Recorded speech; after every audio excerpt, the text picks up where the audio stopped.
and Tim for having me on your show. And hello, listeners. Hello, everyone out there. And yes, I'm very honored to be on this show today. Thank you. So we're going to talk about the hidden aspects of domestic abuse, and we're also going to talk about your book, Finding My Way Back to Me. And again, thank you for being on the show. Before we get to the heart of your story, we always ask every guest a couple questions. Those questions are like, what motivates you, and why do you do what you do? Okay, well, why I do what I do was, well, because once I found my way back to me, I realized that I couldn't keep that journey to myself. I,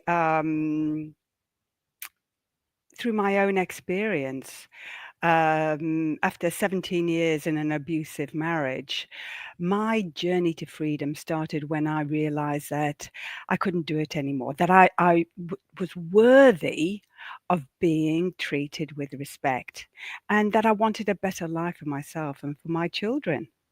So what I did is I recently captured my journey to freedom in this book called Finding My Way Back to Me. And I just wanted to share my story because I think we all deserve the opportunity to heal and to move on from an abusive situation. I think it's real important to be able to tell stories and be able to tell stories where people can like, you know, pay it forward from your experience.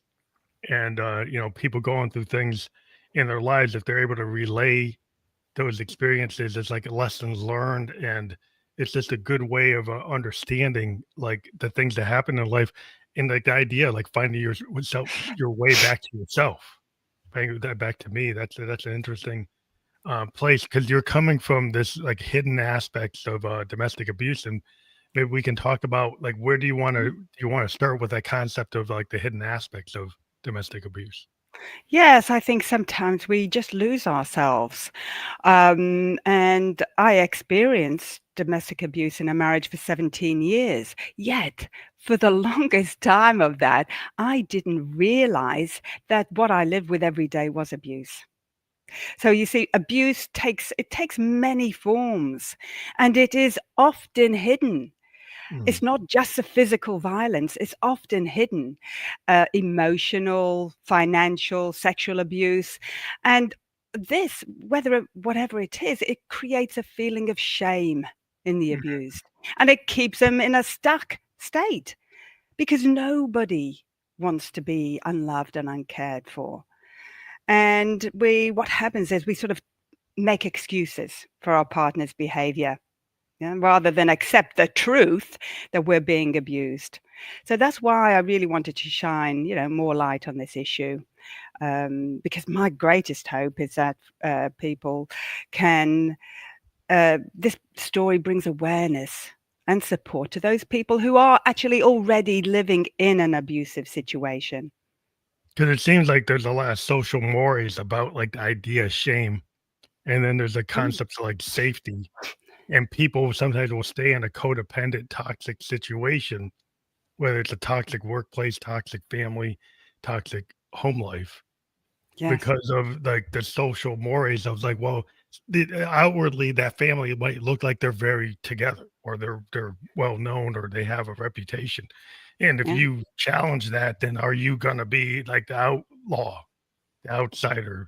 Are people gonna believe you? Are people gonna actually take your side? And there might be a lot of fear that to go against that weight of all those things, all That's those risks. right. Fear of judgment. Absolutely.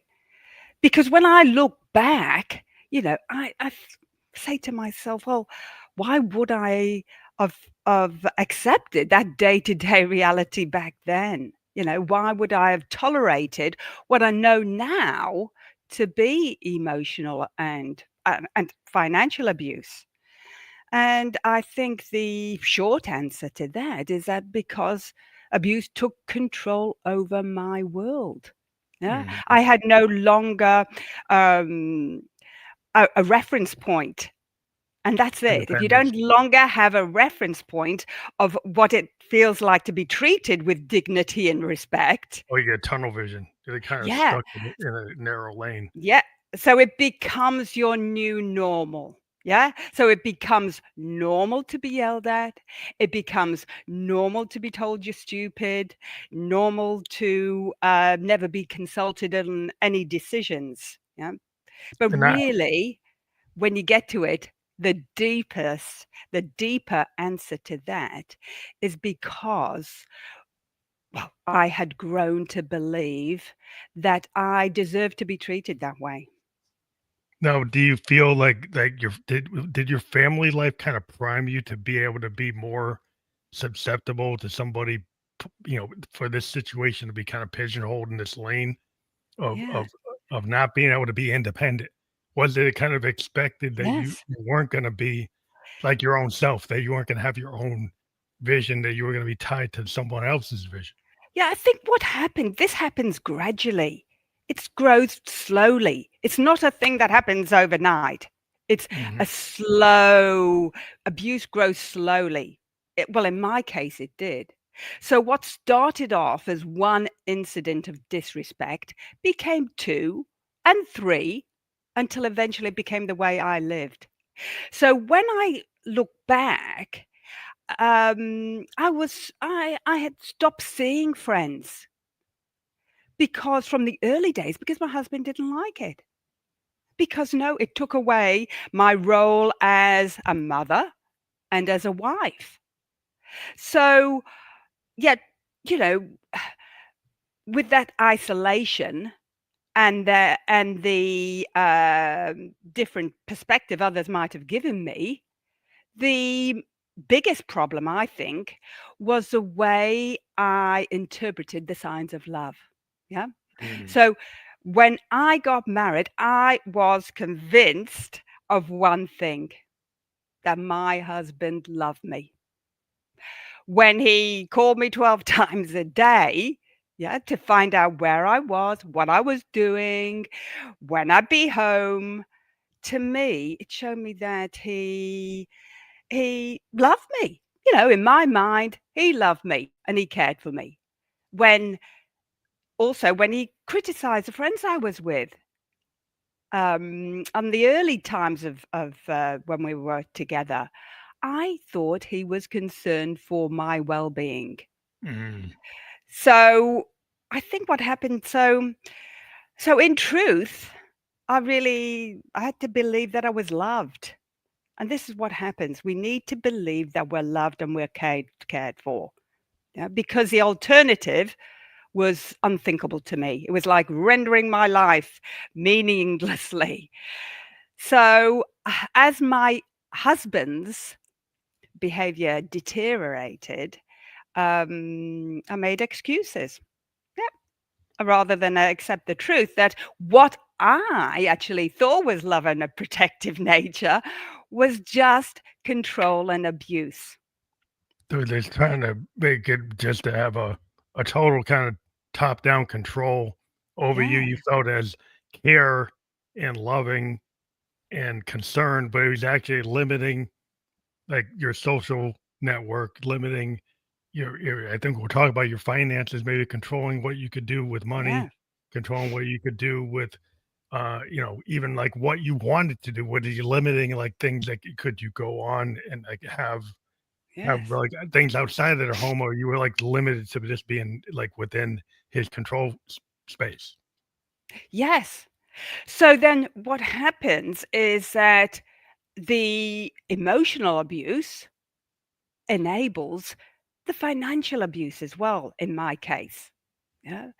So I think I was just, I was told what to do. And I think what happened was that I just wanted peace. I Mm. wanted peace. And I wanted the constant tension in the house, when you're always walking on eggshells. I just wanted peace. I just, instead of questioning my husband's decisions, I just agreed to everything because I wanted the peace. I wanted the release of that tension in the house. So I just did what I was told, So what hoping he would be nicer. he would get better. So the Yeah. so the thing is that did that not work? Did he still escalate when you were compliant? Yes. Oh, yes, yes, yes. So it's times um, that, well, my journey really to freedom, you know, it started after a walk in the park, and I returned to the car, and I found 12 missed calls. Oh, wow. You know, I I was I called because I was terrified. I thought something had happened. Where are you? What have you been doing? Why haven't you been answering my call? I've been waiting here for my lunch. So this conversation was to me the beginning of the end. You know, I've been lied to, I've been financially abused, and I that was it. That was the beginning of the end. Yeah. So you're able It to get the perspective of like, wow, like if I just am out of cell phone contact, he actually went, extreme and asked him where you are, like way beyond what is like a norm. And then I you think finally so. saw Yes. it as like that's not worth Yes. being in Yes. that kind of environment because the tension, like No. you try to like not have the tense moments or the No. tension of challenging it, but eventually, I guess you get to the critical mass of that. It's like, is that really the life you want to be in, right? Absolutely. I think something just goes, I just can't do this anymore. I just can't. Because one moment I was happy, had been for a walk. I was, I I felt fabulous. And then the next minute, I can be in tears. So how can that happen? How can somebody control your emotions like that? Yeah. Yeah. So we were talking Because before. we allow that. Yeah. Yeah, because I actually like the idea of going into nature and the pastoral kind of healing of Oh, like nature is the cathedral, it can restorative. And then if you go back into the environment of that control, is like that was not restorative. That was absolutely. negative. It was like punishing. It was like not. It didn't make you feel good. No, So they it's started like, uncomfortable. You don't want to be in that environment because it's so uncomfortable, but it's actually getting out to the park, yes? It's getting out to nature. And sometimes when you're in that abusive relationship, you don't go out in the nature. And it takes someone, for me, it took a friend to say, come on, I'd love for you to come and join me for a walk. And I mm, did. And that was the first time I did. So that was a beginning of saying, wow, this is not normal. I'm yeah, going this out in place nature. is like this. It's yeah, it's beautiful out there. It's peace, it's Yeah, harmony, and you come back and it's chaos. And noise. there's yeah, and you just don't feel comfortable, yes, in your own skin. It's like always walking on those eggshells. Because So you I didn't have think to do that in nature, right? You no, didn't have to have be walking on eggshells. You kinda had this no, freedom of the space of yes, nature, and then yes, you go back into your controlled space, and then it's all this havoc yes, and tension and yes, having to follow rules that when that's you're in right. nature, you didn't have to follow those rules. No, Uh, you don't. You don't. You're present. You're mm. not thinking, "Oh my god, what's gonna happen next?" You're So there. the financial abuses, some people maybe don't realize that because everybody's always looking at the very obvious, forms of physical abuse, and then financial Absolutely. abuse is probably not something that people dive into until like it really, it's like an afterthought. So how do you get people to like really understand like when they're actually being financially abused? Well, what happens is that, as you said, domestic abuse, whenever you think about that, what image comes up? Physical violence. Yet there's the insidious form of control, and it's destroying lives in silence, and that's financial abuse. because this hidden impact, it affects in Australia, because I'm in Sydney, Australia. In Australia, it affects 1 in 4 people, Mm. and it strips them of their independence, their security, and even their ability to escape the situation.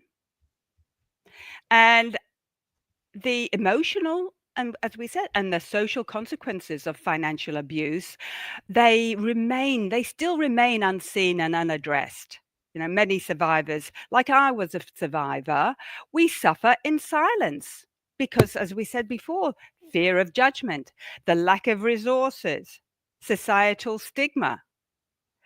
And the research has shown that many of these impacts are women, and it manifests in all different ways. And some of those ways are withholding access to money. Yeah, structure. Like having a joint account and then not letting you Yeah. have your own account. And if everything's Well, joint, that's then a they can yeah. watch all your activity, like your phone, on the joint Yeah. account, Yeah. monitor the phone, monitor the internet, Yes. Yes. monitor like everything about you because the way the world is. Yeah. Like if somebody wants to be a top-down control type of person, they can know everything that's going on. They can monitor Oh, it, they obsessively yes. monitor it. Yes. And not only that, I mean, I was too scared to access money from the accounts and the credit cards because of the repercussions. Mm. Yeah. So there's that, and they limit, your money. So you have little access to money, and you need to ask for every penny, and that's not good. No, Asking that's not good. for every penny, yes, and That's an sometimes adult. you can It's be like you cut. don't expect, like, Yeah. in a Oh, beg, relationship with adults, please. that you be Yes. treat somebody like an allowance. Yeah. Please It give seems me to be some money. that, Yeah. like, doesn't seem like an adult level No. relationship if you're still, like, in a child more like you're, like, when you're in your family and your father Yeah. or mother gave you an allowance, if that structure goes into your marriage, like, how much of independence can you have if you're being Mhm. treated with like Yes. with this very minimal amount of you only can go so Mm. far in Yeah, terms of and it what you wanna do. absolutely, and it carves into your self-worth. That's what it does, yeah. So, with that, you can be cut off, yeah, with nothing, and sometimes for the basic needs. And also, not only that, there's sabotaging employment, Mm. and they can from job loss to preventing career advancements. Oh, so that was part of it, was, like, not Yeah, letting you take a job? Like, you're not allowed to take absolutely. a job Yes. because they didn't approve the job? So, Yeah. like, was that you had to get approval for whatever type of job you wanted to do? Oh, absolutely. Well, I worked in the family business, so I didn't work outside. Yes, but yes, of course. And they make ensure that you stay in that dependency. In that role? Yeah, Yeah. yes, So, if yeah, you're in the family business, you're stuck in a role. You might not yes, have any advancement, you might be stuck in that position, not able to like, yes, if you were independent, yeah, in a corporation, you can move up the ladder. But if you're stuck, like, in a certain role, it's like you're in that role, and that's the way where you're gonna be. that's right. Yeah. And also there is mounting hidden debts. Mm. Women they often discover that their names are tied to unauthorized credit cards, loan debt accumulated by the Oh, so abusers. it keeps you from being able to get loans and to get your own credit because they've Yes. kind of ruined your credit on purpose to limit you or Y- kept you under Yeah, control. absolutely. And also the power of attorney. And my husband had my power of attorney Oh, and he wow. used it.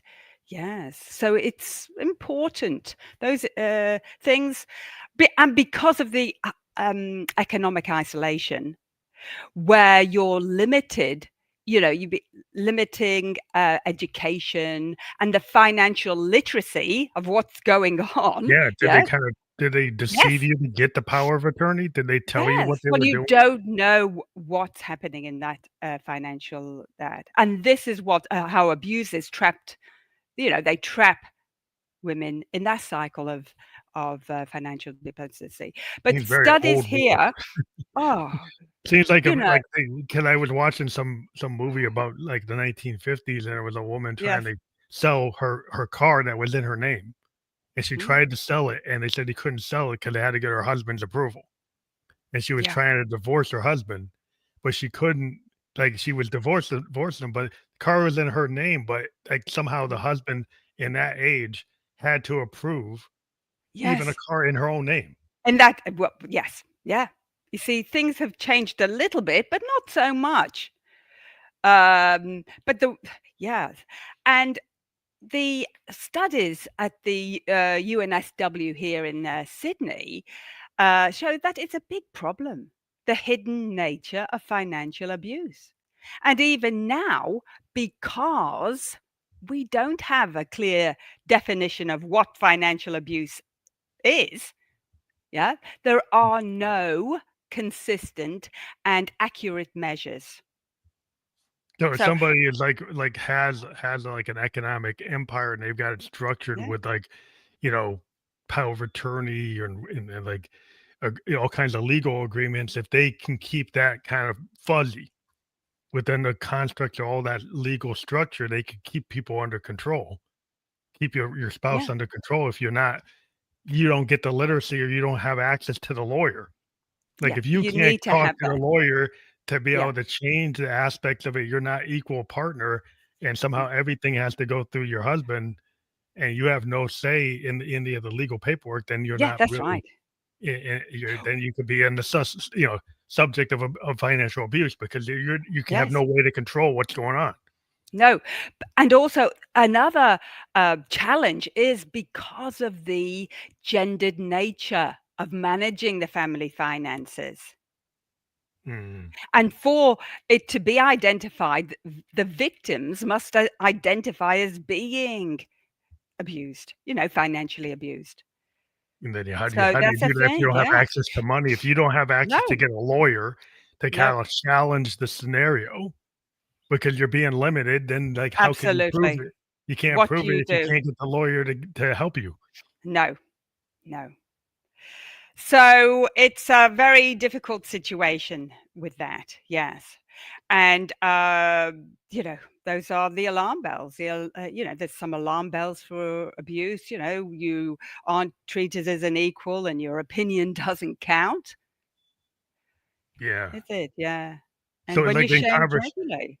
so when you first married your husband, like, was it clear if you go back that he was always from this mindset of wanting to be such a controlling person? Yeah. Or they but you didn't recognize that It as a was slow. As I said, it's all very slow. It's all a Mhm. gradual process, and you put up with one incident of disrespect, and then more come. And Yes, he keeps on until pushing the boundaries, pushing it to absolutely pushing the boundaries there. Yeah. And that's how it starts. Yeah. and also Because the circle, yeah. the situation I was in had nothing to do with my behavior. Yeah. What I did, what I didn't do. It was simply because my husband was a deeply insecure man that needed absolute control. And because of my lack of self worth, I chose to accept it rather You than know, question that.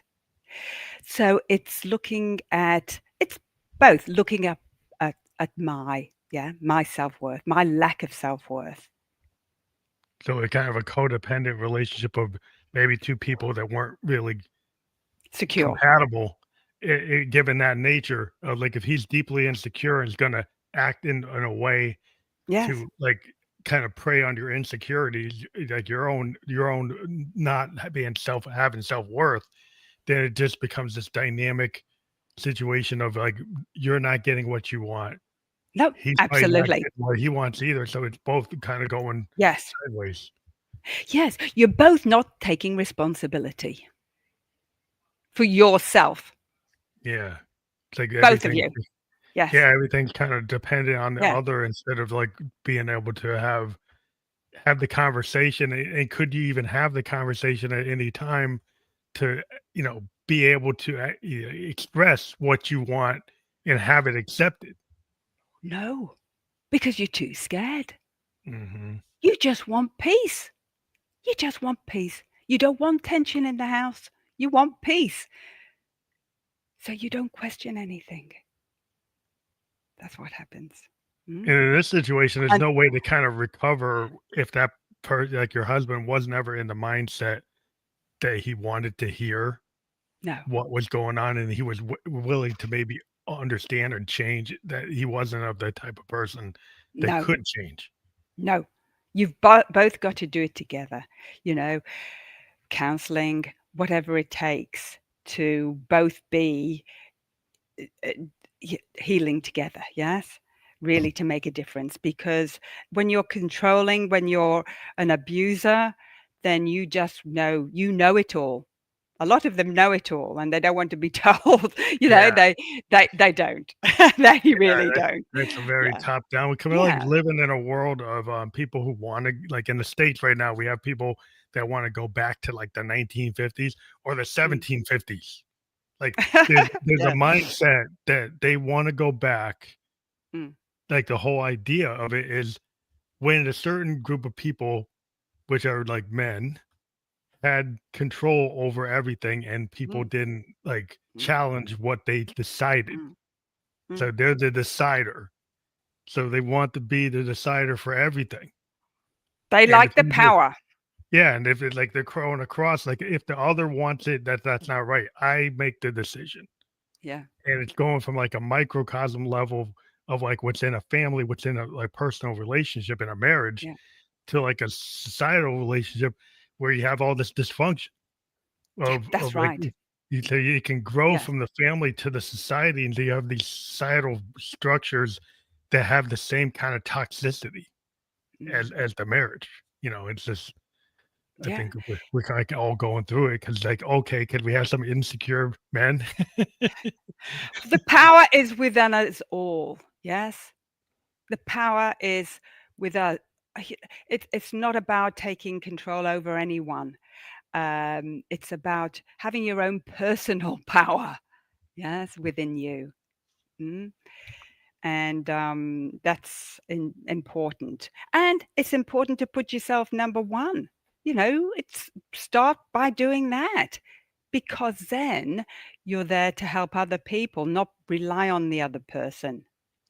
Is the idea of like the soulmate? There's a lot of time people would go into marriage and they feel like, hey, my wife is gonna complete me. They're my soulmate. My husband's gonna complete me. They're my soulmate, Yeah, and that's gonna be this idealized yeah, romantic vision, right? And yeah. if there's suddenly you're in the marriage and it isn't that way, to Mm. challenge that ideal vision is to challenge it and say, well, I actually failed, right? Well, And so I don't want you it to want go. validation elsewhere, and that's Yeah, not the way to do it. yeah, Validate yourself first. Know your own value. Know your own worth. yeah. Yeah, You don't because need your you soulmate to are validate. everything. You are everything yourself. You are everything. And then whoever comes in after that is just amplifying your Yeah, own happiness. That's how. So you're both secure within each other. Yes, because it's needy. That relationship where you're needy is always going to have that control attention. and, yeah, that tension in it. Yeah. Yeah. Do you So think it's that the mm, society kind of gears women to go toward that needy relationship rather than the more fulfilled, independent self? Like, I am secure in myself. Now I'll mm, find a partner that, like the law of attraction, I'll find the right partner yeah, rather than looking for this person that's going to complete me. Or absolutely. But I do feel, though, that you do get signs, and it's really about listening to your own gut feeling. mm, You have that feeling when it's not right. Well, listen to those alarm bells. It's telling you that it's not right, and often we don't.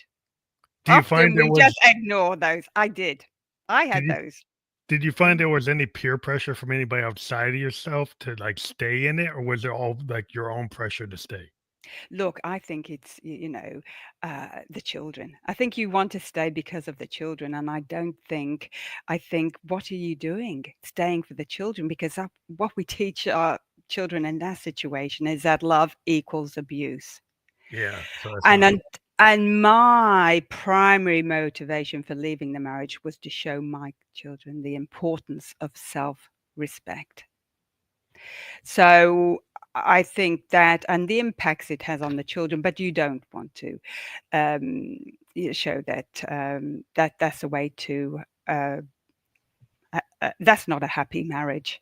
no. I mean, No. I think that's what some people kinda tell themselves, it's Mm. better to stay together for the children, Yes. but it's like, if you have a dysfunctional, toxic relationship, like, all you're perpetuating is, like, the next generation to go through the same thing or be primed for the same thing. Oh, absolutely, absolutely, because that's what they think it is. That's their behavior, so they go back into that. So, you're setting a pattern there. What it's yeah, it's showing them that abuse is disrespect is acceptable, and it's not acceptable. It's Yeah, not. and it's I think it's a different kinda social moray, like, people like to have the standards of the society. Like, you could have a structured, like, society where, like, you're scared to reveal that, 'cause the shame kinda Mm. manifest itself within that circle, like, within your town, your neighborhood, your social circle, that fear Yes. of the marriage coming apart, and Mm. that's not the ideal. Like, the ideal is, "Oh, well, we're gonna be there for 50 years, you're gonna grow to old Yes. together," whatever. Everyone has Yeah. this image, and like, well, that doesn't always work with that person, No, right? that's right. And it's like, "Oh, no, there are" and some people think that there are these bad times and, "Oh, disrespect is just normal in a marriage." No, that is not normal. It is not normal. That is not a healthy marriage. It's not. It's not where for your health, it's no way to live like that. Well, yeah, So I if you think you think about just yeah, the medical yeah, impact, like, on yourself, like, your health, your nutrition, like, absolutely. all the aspects of Yeah, your if you're not it weighs on you, like, yeah, the psychological damage to your actual body, 'cause, like, if you're under stress, mm, stress triggers all kinds of ailments. absolutely. Yeah, And it yeah, will put you yeah, into a bad condition, and it's not like you have to suffer for some ideal, yeah, or do you would it be better to actually self-actualize to where you should be? Once you realize you're not where you should be, yeah. right? You're not actually able to be the person you wanna be, and Mm, you realize yeah, that you you're have right. a permission structure, that it's Mm, okay to wanna be mm, the person you wanna be, right? yeah, I guess that's the big breakthrough, like, when you get the permission structure to say, "Hey, it's okay for me to be me." Like you're yeah, saying, finding yeah. the way back to me, right? Absolutely. And there's nothing better in life than being yourself, than being free to make your own choices, your own decisions. That is gold. It really is, you know? Yeah, It really is. And I think, and it's a wow, you just feel completely different, lighter, everything. All these, you know, illnesses or anything that pain in the body just disappears because you're free. How good is that? Yeah. So well, I I think think it's like that's it's kinda like the creative, to make you the yeah, ability to write a book, to mm, tell a story, to be a creative person, yeah, is you have to find, like, those vulnerabilities, that authenticity, to tell a story yeah, that puts yourself, puts that out in the world. mm, And, like, you have to be willing as an artist or a writer or anybody who's creative to have, a little, shed the armor a little bit, to kinda have yes, people have this, like, looking glass self analysis, and then people will see, like, "Hey, I felt like that. I've been in this kind of situation." And then yeah, they find that, you'll find your tribe. Like when you put something out, people will radiate to your frequency and understand what you're saying. Yes, absolutely. Because to be honest, I didn't set out to be a writer. You know, it wasn't a dream I had carried in my pocket, when I was a young child. Hmm. No, it was through the lived experience. Yeah.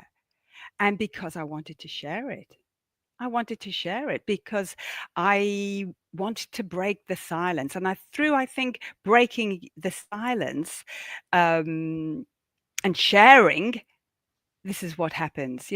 When you share, you break the silence. Yes, it is painful to write about abuse, about what you went through. Yes, about self abandonment, betrayal. But it is also liberating to write about the rising, the forgiving, and loving yourself back to wholeness. That's what Yeah. it's great about. Yeah. Well, I think it's the It, whole idea of when you're a creative person, you kind of show people a lot of the pieces of yourself. yeah. Like even when people, any writer, even if you write fiction, a lot of Yeah. it is like it's kind of like your inner self or your subconscious comes out, and a lot of the stuff that you do, even if it's a fictional character, is Yes. subconsciously part of yourself and feelings that you felt that you can project onto your characters. But when you're writing a Yeah. nonfiction book, you're telling a story, you're trying to Yeah. heal. I think it's very cathartic as an artist. Like being a musician, we write music. The music is trying to carry the feeling that somebody might do as a word, I Yeah. do as a note. And that note might have melancholy, it might have joy, it might have foreboding, it might be something, right? But it builds up a feeling. And when you write, Absolutely. Yes. it's a frequency, and you're telling this like story that you're trying. It's a lesson that Yeah. the people can learn from, like the learned experience you're passing on, and that in itself is healing because it's cathartic. You dive into it, Yeah. you analyze it, you try to understand like why did this happen? Why did that happen? Oh, What could have happened, sorry. right? Yeah. Yep. Sorry about that. I don't know That's why that's come through. I don't know why. Sorry. okay. I don't That's know why okay. that's come through, but that's That's life, right. isn't it? That's the real live stream. That's what I see. Um, but I think, at times I wanted to stop. I wanted to put my pen down. I didn't want to relive it. I didn't want to relive the past, and it was too heavy and too Mhm. raw. But at the same time, when I kept on writing, every page was a step to, as you said, the healing. Was a step to the healing. I was reading and I was writing my way back to life. And I think that's important. And I was doing it for myself. And I think that's what happens. You do it for yourself. Um, and then this overflows and it helps other people. So, what I did with the book, I picked the 43 pivotal days it took me to change my life. And these were some of the days when I was pushed to my limits, Mhm. forced to make decisions and move beyond my comfort zone, as you do, because you're moving, you're changing. You Yeah. change it, And yeah. That's the thing yeah, is like in order to move yes, forward, you have to kind of push against the loop. People want to have this yeah, comfort loop. And when yeah, you get outside the comfort zone, it gets a little tricky because it's like you're almost like you're treading water, but you're not drowning, but you're no, treading water a little bit because like you yes, haven't experienced that, or it's like something you're changing your yes, pattern. yes, And when you change your pattern, it's yeah, hard, like because it's not something that you could yeah, phone in when you're in the process of like no. reprogramming or remapping the way you do things, right? The way Mm. you and so that in itself it's a hard road to go, but I think it's worthwhile to Absolutely. You've do got to it. get that clear intention in your mind. Yes, you be clear. And then what happens? You bring in those people to make that happen. Yeah, and I think the most important is don't forget that you're the most, keep in mind that you are the number one person. You are the number one person. When you're happy, other people around you are happy. did you find people that helped you like get into writing? Like, did you have a mentor, or did you have somebody, or you just decided, hey, it's the time I'm going to write, or I did you? think yes, I just don't think you write, oh, this is, well, for me, they're not in chapters, they're in days. This is day one. No, it didn't work like that. You just put all your ideas, you can start at the end of the chapter. Yeah, You can start wherever you want to. Yeah, it wherever wasn't you want to. sequential. And Yeah. it's like a seed. It grows from there. It just Now, as a grows. first time writer, have you been on like a book tour, or you're like doing the podcast? I assume is part of your Yes, I've promotion. been doing that. Yes, I've been getting out, talking to a lot of groups, and talking to the women that have experienced abuse. Getting out there and helping those women, because they need. Uh, that's what I do. I sort of work with them to gently heal what's been broken, and for them to make positive decisions about their lives. That's important. Yeah. To be able to like tie to like social organizations that are working with women, and then be able to Yes. speak to them in that way. Absolutely. But it's really about this message that, yes, it is possible to get out of of an abusive relationship, a toxic relationship or marriage, and to find life, a Life different after. life, a Yeah. much better, happy life. And that's really a very important message, that it is possible, because some women don't think, oh, well, they don't know any better. And yes, you can have uh, harmonious relationships, but the first relationship Is with is yourself. having one with yourself. Yeah, well, Absolutely. that's always the hard thing because a lot of people they think it's kind of new world the self love. Yeah. It's kind of known like you have to love yourself before you can love anyone else. But there's some people, oh, that's silly. Oh, I don't understand that, or they Yeah. don't get to it because they maybe been stuck in the bad loop. Yeah. If you've Yeah. been in the bad loop where you don't love yourself, and say, well, I can't imagine that, or Yeah. that That's doesn't seem right. it doesn't seem like that fits me Yes. because Yeah. I'm more kind of like I've been jaded by being in a situation. I don't think that that's real for me. That self love is not is if you haven't been able to like allow yourself to believe that you should love yourself. Well, That's not in your wheelhouse. You have to get to the point where it becomes something that you can imagine and actually practice, right?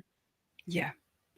And that is, the abuse comes from self abuse, really. You're allowing yourself to be abused. You're allowing yourself to be treated that way. And once you say no to that, no, I deserve to be treated with respect and kindness and love, then you start to give yourself that love and kindness. You start to respect yourself. And it's finding your way back to yourself, living your life. Yes. Um, yeah. Living your life just the way you want to live it. And that's not being selfish. That's No, being responsible. That's being responsible for your own happiness. And but it and helps, like you said, that's with your what it children. is. Yeah. Getting a whole new pathway because like, if you get to the law of attraction and you're in the group that's actually, you have a more of a healthy mindset that you're going Yeah. toward a growth mindset, you're out of the destructive bad loop, Mm. that your own children can see that you're actually in a better place. Yeah. That Absolutely. Yeah. that you're happier, that you're more fulfilled, that you're doing what you wanna do, and it's okay Yeah. that you can, you don't have to be in this role where if dad says you should be this, No. No. mom wants to be that or wants to be something, and it's okay that mom wants to be, in this place, and that's what where it should be. Like, why can't she have that? Why can't she be that? Yes. Absolutely, lovely, well put, because that's really about that. And often, you don't see it. It takes somebody else. It takes a good friend to say to you, "No, Amanda, you deserve better than that." Because sometimes we don't see it within ourselves. Did Yeah, you have that? Did your friend absolutely. actually told you Friends that? were. I had one friend. And, even one friend, it's just so important to have somebody who knows about your situation, yeah, and who's trying to find solutions for you, really. And I had one friend, and no, Amanda, she said, I know, they it's good to have a friend that doesn't judge you, Yeah, but just knows about your situation and knows that no, you do matter. yeah. They give you You that do feedback. They matter. give you that good. They give you the feedback that's outside that loop. That's Like right. if you can hear. Yes. Is that the person that took you for the walk in the woods? Yes, it is. You're right. You are right. And that changed my whole life because that day is when I realized, no, enough is enough. They I kind of realized pulled I you out can't of. do this anymore. I Yeah, can't do this anymore. they kind of Yeah. knew that was the moment to Yeah, bring you to that's the woods. day one. That's day one. Yeah. Yeah, it's always And that from thing that that, happens. whoa, there's 43, but I would not change one thing. Yeah, Would but yeah, that's never the thing. change any day at all because it was all Part of the there for plan. my and for my growth. I needed Yeah, to stand up and say no. I needed to know my own self-worth. I needed to do that. I needed to step up in life, and not rely on other people. Why had I handed over um, uh, my love and validation and expected somebody else to fill that? yeah. It was up to me. I'm responsible for my own life. And when you are, wow, you can have the greatest life because you just do things that make you happy. You just follow your own passion in life. Yeah, people are so surprised when they see, people who have, actually kinda self-actualized, and they're like, "How did they get there?" Like, they got Yeah. there because they love themselves, right? They got there because they prioritized something they felt that they needed to do, right? They they Yes. they had an idea, they had a Yeah. feeling, they wanted to do it. They went and did it. They didn't sit and say, "Well, I don't know No. if I should do that." They went and said, "You know what? I will do this." Yes.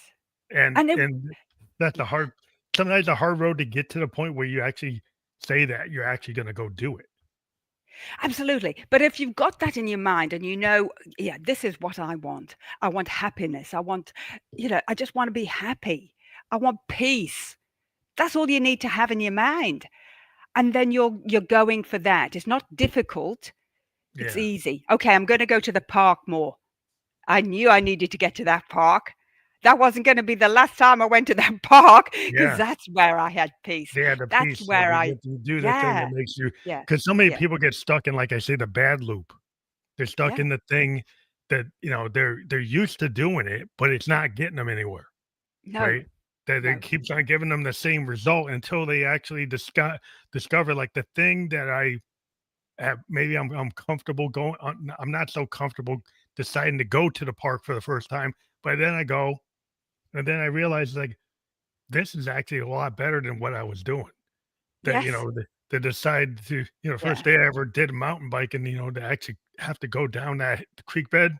The first That's time you go fun. down that creek bed, like, well, you don't know if you can do it, but you're No. never gonna know until you No, do it, right? And then no. once you start to get comfortable trying Yeah. it, you build up, like, this ability to, like, Momentum. "Oh" You yeah, but you build up build a that momentum. momentum. You Yeah, do. Yeah, it's great, isn't it?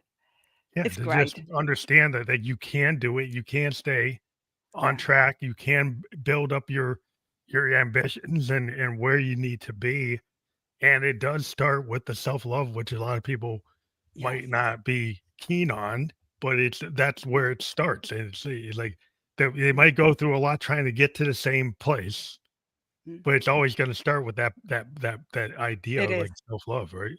Absolutely. And just know that there is support along the way. Wherever you go, is always support there helping you. You're not doing Mhm. it by yourself. We all are connected. We're all connected.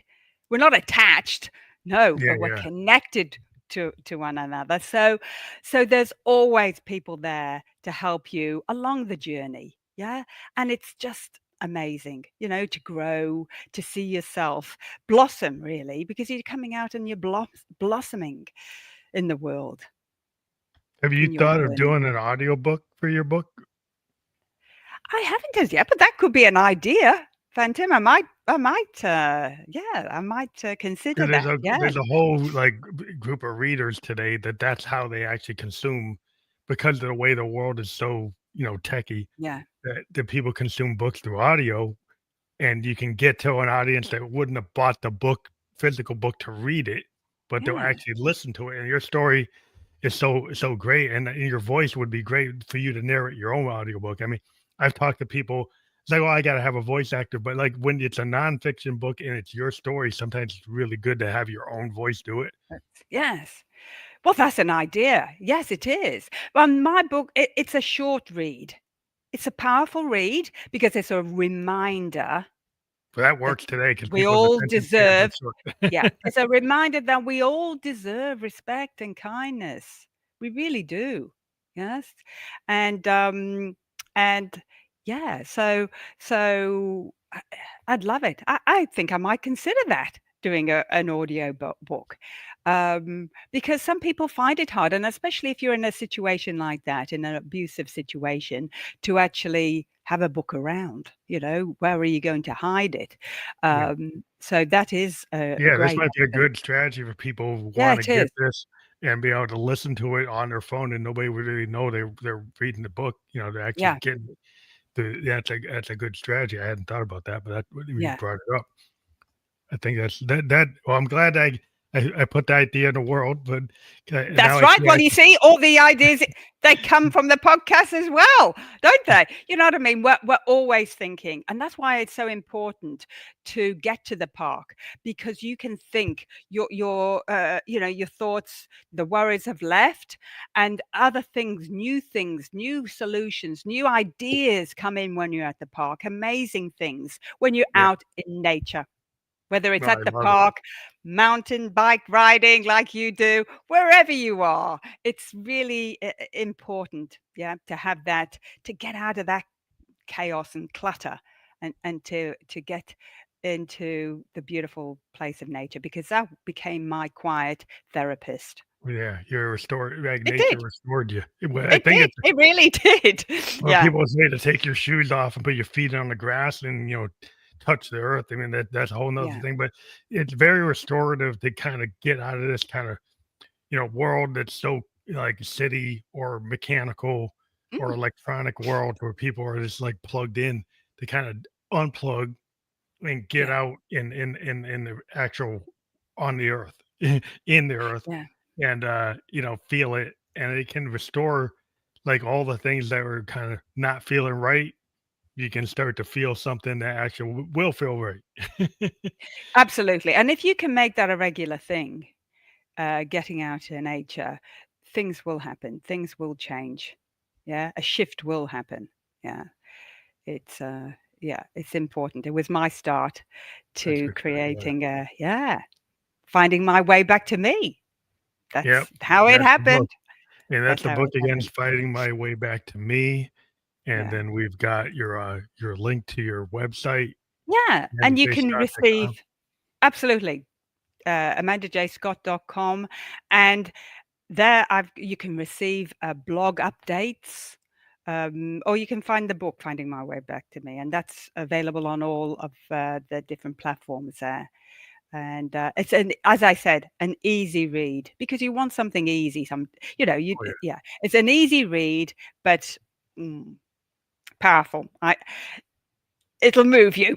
It'll move you. It'll get you out of that, and Wow. it'll bring hope and faith that, that you can, anything's possible, and you can get out of an abusive situation. Yeah.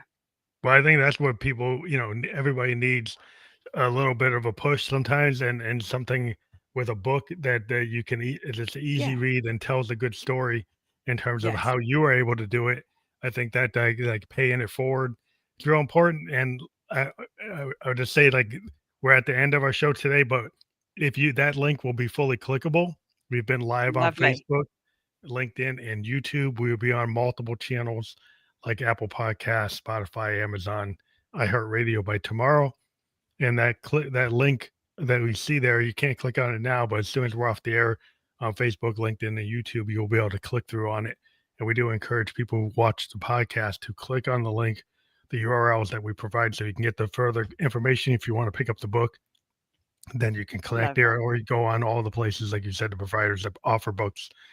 I want to thank you for being a guest on the Family Electric Ghost podcast.